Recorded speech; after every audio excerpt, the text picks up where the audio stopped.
Today, we're going to talk about measuring your success to make your life easier. Remember the often repeated SMART goal standard? Frankly, I've come to dislike SMART. It isn't because it's wrong or that goal setting doesn't work. It's because it has many gaps that leave people feeling stuck and frustrated. The reality is, your intuition and plans always have and always will be flawed. In the same way building a house without measurement tools leads to an unstable and crooked life, attempting to build your life without measurement leads to an unstable and crooked life. It's tempting to think you can measure intuitively, but for those of us who have busy lives and want lasting progress, intuition doesn't cut it. If you're tired of backtracking, feeling overwhelmed, stalling out, and wondering why your goals keep failing, this video is for you. Here are 5 ways to level up your measurement game. Measure impact versus purpose. When is the last time someone asked you where you were and you responded with, I took 10,000 steps? That might be a helpful clue, but you could still be anywhere, living the high life or wallowing in a ditch. To truly know where you are, you have to ask the deeper question. Where have these 10,000 steps led me? This is known as the impact of your actions. But impact isn't all. Measuring is only helpful when it clarifies the impact of your actions compared to your purpose. It compares where you are now to where you want to be. Your actions matter, don't get me wrong, but solely measuring your actions just to measure your actions misses the big picture. For example, you could be hitting that 10,000 step goal, but the impact of those 10,000 steps could be preventing you from fulfilling your purpose. Impact and purpose take empty numbers and give them life, meaning, and context. When you connect numbers to your purpose, measurement transforms into a motivating process where you can align yourself to your purpose. Hard to imagine, right? Measure what you understand. If you are measuring something, the assumption is that you're doing something to improve the numbers. The mandatory precursor to that is understanding what you are trying to improve. Everything has a cause and effect. For measuring to work, you have to ensure that the cause is indeed having the effect you want it to. This is where understanding comes in. In any given aspect of life, there are 5 fundamental concepts that you need to know in order to have a solid understanding of how to measure and improve. You need to know your vision and purpose. What do you want this area of your life to look like? How does it support your core values and purpose? Top metrics.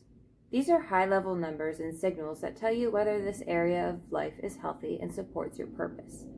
In other words, if this part of your life were going well, how would you know? What would you see or measure? You need to know your pillars. These are the main aspects or focus areas that actually move the needle. When you work on these consistently, your top metrics improve. Secondary metrics. These help you track how advanced you are within each pillar.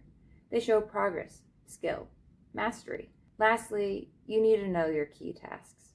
These are specific actions that you repeat regularly. Done the right way and often enough, they naturally improve your secondary metrics and everything above them. Learning is a continual process that will never end. I have yet to get a better understanding of many facets of life, but the important thing is that you keep building. As you learn, you will unlock new ways of thinking and doing things that will make your measurement excel. Measure stepping stones. Have you ever sat and watched a computer download something? The loading circle goes round and round until you want to throw the computer across the room. What you might not realize is that the size of the file is ginormous. Even though the progress bar shows a whopping 3% downloaded and it feels like your computer is moving at a snail's pace, your computer has loaded many, many gigabytes of data. The point is that the scale of your measurement matters.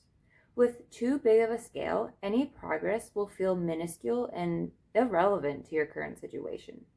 This is why measuring stepping stones is essential. When you write out each stepping stone, it allows you to see a general map to your destination and know that you are making progress. Your main focus is the first stepping stone right ahead.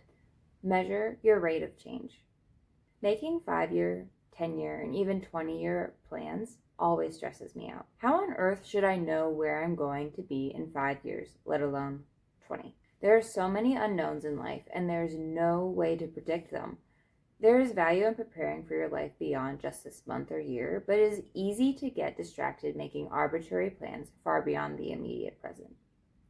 Measuring your rate of change is kind of a backwards way of anticipating the future. It takes your rate of progress right now within real life circumstances and draws that line into the future. From there, you can reasonably anticipate the future and evaluate if you're actually going about your goals in the most effective and efficient way.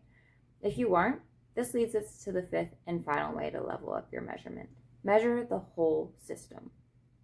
We are multidimensional creatures, therefore we have multidimensional problems that require multidimensional solutions. You have an adult life with obligations, priorities, limitations. You live in a social and political environment and you have very real needs. More often than not, the surface issue is not the root issue. To get to that root issue, we can follow the advice of Sakichi Toyoda, founder of Toyota Industries. Ask why 5 times. Here's the catch. If you're going to answer why accurately, you have to build awareness of the other areas of your life. The degree to which you are accurately aware is the degree of effectiveness of your solution. Building awareness of your life through measurement can feel a lot like drinking water from a fire hose. It takes time and practice. And no, I'm not suggesting that you measure everything. Awareness is a combination of objective and subjective data points. The key is you need both. Through this awareness, you can discover seemingly unrelated root causes to the surface issue you've been experiencing. It saves you from wasting time hitting the same wall over and over. If you're gung-ho about measuring, but you're not quite sure if you have the right goals to measure, you probably need a step-by-step guide on how to create that goal. To learn more, you can watch this video here.